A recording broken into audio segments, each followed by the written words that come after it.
Halo teman-teman, di sini kami dari kelompok 5 akan menjelaskan materi tentang pasar uang dan pasar modal. Teman-teman udah ada yang tahu apa itu pasar uang dan pasar modal? Baiklah, izinkan kami dari kelompok 5 untuk menjelaskan sedikit tentang pasar uang dan pasar modal.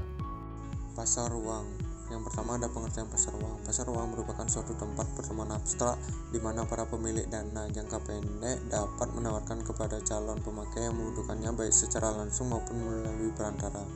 Yang kedua ada ciri-ciri pasar uang, di mana menekankan pada pemenuhan jangka pendek. Yang kedua ada hanya memenuhi dana pada jangka pendek.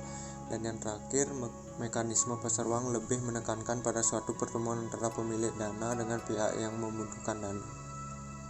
Terus yang ketiga ada peserta atau pelaku pasar uang, di mana ada lembaga keuangan, perusahaan besar, lembaga pemerintahan, individu, dan Bank Indonesia. Terus yang keempat ada instrumen pasar uang, yaitu ada interbank call money, ada sertifikat Bank Indonesia atau SBI, ada sertifikat deposito, ada surat berharga pasar uang atau SBPU, ada banker asistensi, ada commercial paper, ada treasury bills, dan yang terakhir ada repurchase agreement. Baik, di sini saya akan menjelaskan jenis transaksi pada pasar uang. Yang pertama ada pasar uang antar bank, yaitu pasar uang antar bank merupakan salah satu transaksi yang melibatkan lembaga-lembaga perbankan dengan saling meminjam dana satu sama lain demi memenuhi kebutuhan nasabahnya. Yang kedua ada jual beli sertifikat utang. Pihak pemerintah atau bank sentral menerbitkan surat utang efek kepada bank umum untuk dibeli sebagai suntikan modal bank sentral. Begitu pula sebaliknya, bank umum menjual surat utang kepada bank sentral agar memperoleh dana. Yang ketiga ada transaksi sertifikat deposito, yaitu sebuah transaksi di mana pihak bank menerbitkan surat berharga untuk dibeli nasabah dengan nominal tertentu. Yang keempat ada pasar valuta asing, adalah transaksi jual beli antara valuta asing untuk ditukarkan dalam mata uang rupiah atau sebaliknya. Selanjutnya ada kelebihan dan kekurangan dari pasar uang. Kelebihan yang pertama dari pasar uang yaitu sarana untuk mencari pinjaman dana jangka pendek bagi perusahaan yang mengalami kesulitan likuiditas.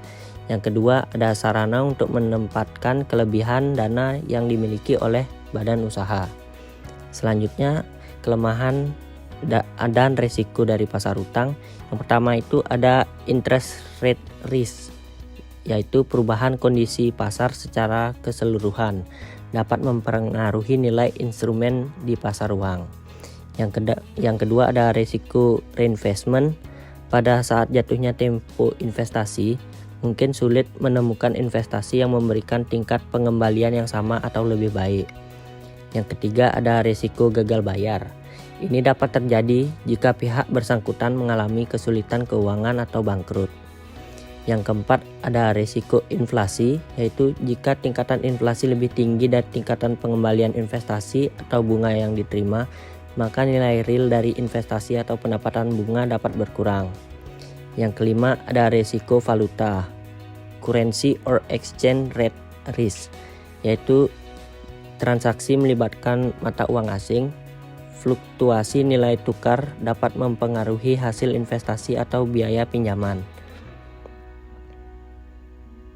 Yang keenam ada marketability atau liquidity risk merupakan pasar uang umumnya dianggap sebagai pasar yang liquid. Terdapat risiko bahwa likuiditas dapat berkurang secara tiba-tiba, terutama selama periode krisis keuangan. Selanjutnya ada fungsi pasar uang. Yang pertama itu sebagai indikator dan fasilitator perdagangan surat-surat berharga pada jangka pendek. Yang kedua sebagai sumber dana untuk modal kerja bagi suatu perusahaan yang membutuhkan. Yang ketiga sebagai mediator dan fasilitator suatu kegiatan investasi dari investor luar negeri.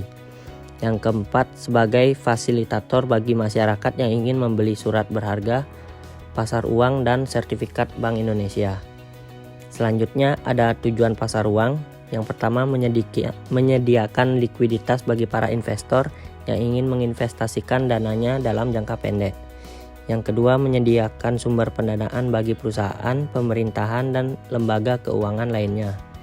Yang ketiga, menjaga stabilitas keuangan dalam pasar uang.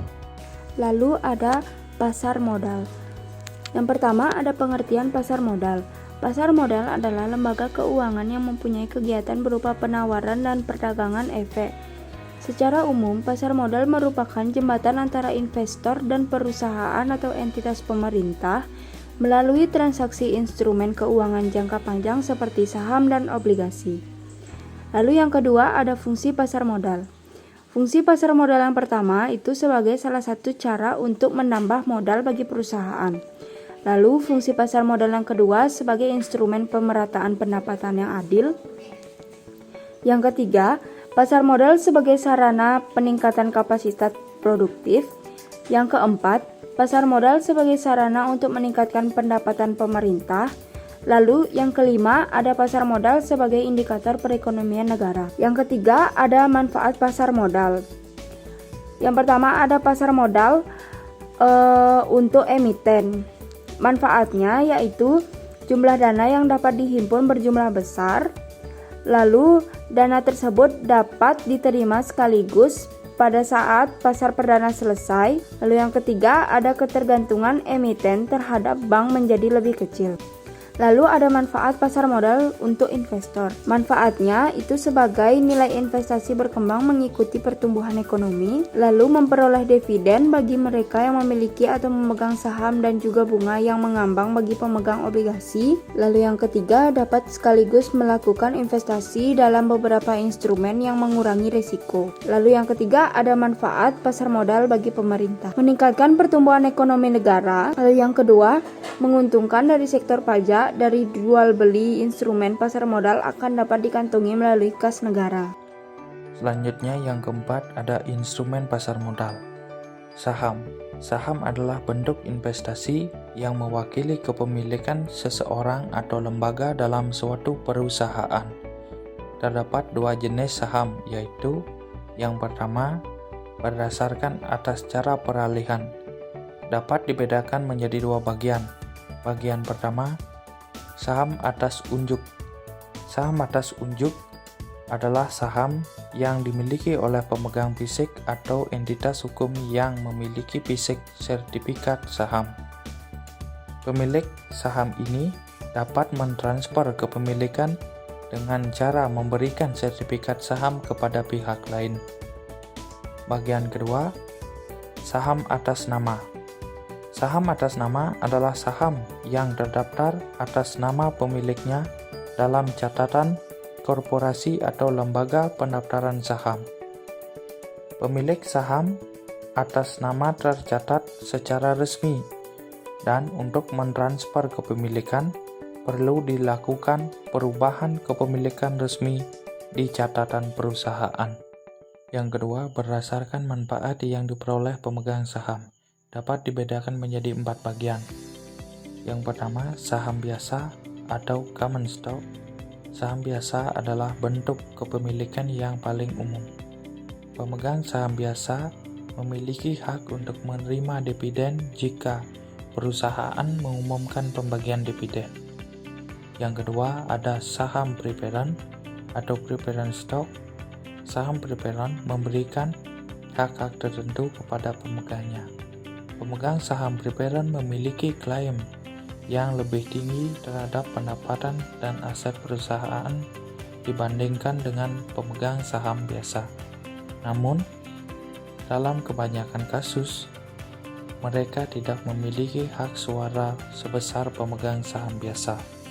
Yang ketiga, ada obligasi. Obligasi adalah surat berharga yang mewakili pinjaman yang diberikan oleh pemegang obligasi kepada penerbit, perusahaan, atau pemerintah. Penerbit obligasi membayar bunga secara berkala dan mengembalikan pokok pada jatuh tempo. Dan yang terakhir, ada produk derivatif. Instrumen keuangan yang nilainya berasal dari aset dasar. Contoh termasuk opsi, hak untuk membeli atau menjual aset pada harga tertentu, dan futures kontrak untuk membeli atau menjual aset pada tanggal tertentu. Contohnya, bukti reg issue, waran, kontrak berjangka indeks, saham KBIS, reksadana. Baik, untuk selanjutnya ada jenis-jenis pasar modal. Pasar modal terdiri dari dua jenis pasar utama, yaitu pasar perdana dan pasar sekunder. Yang pertama, ada pasar perdana, yaitu di mana saham atau instrumen keuangan lainnya pertama kali ditawarkan ke publik. Di sini, di mana perusahaan atau lembaga peminjaman mengeluarkan saham yang baru terhadap investor untuk pertama kalinya. Tujuannya yaitu mendapatkan modal tambahan untuk perusahaan atau entitas yang menerbitkan saham. Kemudian, yang kedua ada pasar sekunder. Pasar ini merupakan tempat di mana saham atau instrumen keuangan yang sudah ada ditransaksikan setelah dilepas perdana. Transaksi di pasar sekunder terjadi antara investor, bukan antara perusahaan yang menerbitkan saham. Bursa efek seperti Bursa Efek Indonesia adalah contoh dari pasar sekunder di mana saham-saham yang sudah diperdagangkan bisa dibeli atau dijual oleh investor. Perbedaan pasar uang dan pasar modal. 1. Jangka waktu. Jangka waktu pasar uang cocok untuk jangka pendek, sedangkan pasar modal cocok untuk jangka waktu panjang. 2. Produk. Produk dari pasar uang berupa sertifikat deposito, tabungan, SBI, dan commercial paper. Sedangkan produk dari pasar modal berupa obligasi, reksadana, dan saham. 3. Risiko dan keuntungan. Pasar uang memiliki risiko yang rendah dengan return yang rendah. Lalu, pasar modal memiliki risiko tinggi dengan return yang tinggi. 4. Otoritas tertinggi. Otoritas tertinggi pasar uang dipegang oleh Bank Indonesia, sedangkan pasar modal dipegang oleh Departemen Keuangan. 5. Hasil. Hasil dari pasar uang berupa bunga, sedangkan hasil dari pasar modal berupa dividen dan capital gain. 6. Instrumen. Instrumen dari pasar uang berupa SBI dan surat berharga pasar uang, sedangkan instrumen dari pasar modal berupa saham, obligasi, surat berharga, waran, option, dan right issue. Terakhir, kebutuhan tempat. Pasar uang tidak butuh karena terjadi antar bank, sedangkan pasar modal membutuhkan tempat karena terjadi di bursa efek. Persamaan pasar uang dan pasar modal. 1. Sama-sama bagian dari pasar finansial atau pasar pendanaan. 2. Menjalankan suatu fungsi yang sama, yaitu menjembatani pihak surplus dan defisit yang memiliki banyak peluang investasi. Dan yang terakhir, produk pasar uang dan pasar modal ini relatif sama berupa surat berharga. Oke teman-teman, dari beberapa materi yang sudah kita jelaskan, saya harap teman-teman dapat memahami tentang apa itu pasar uang dan apa itu pasar modal. Terima kasih atas atensinya teman-teman. Sampai jumpa di diskusi selanjutnya. Terima kasih.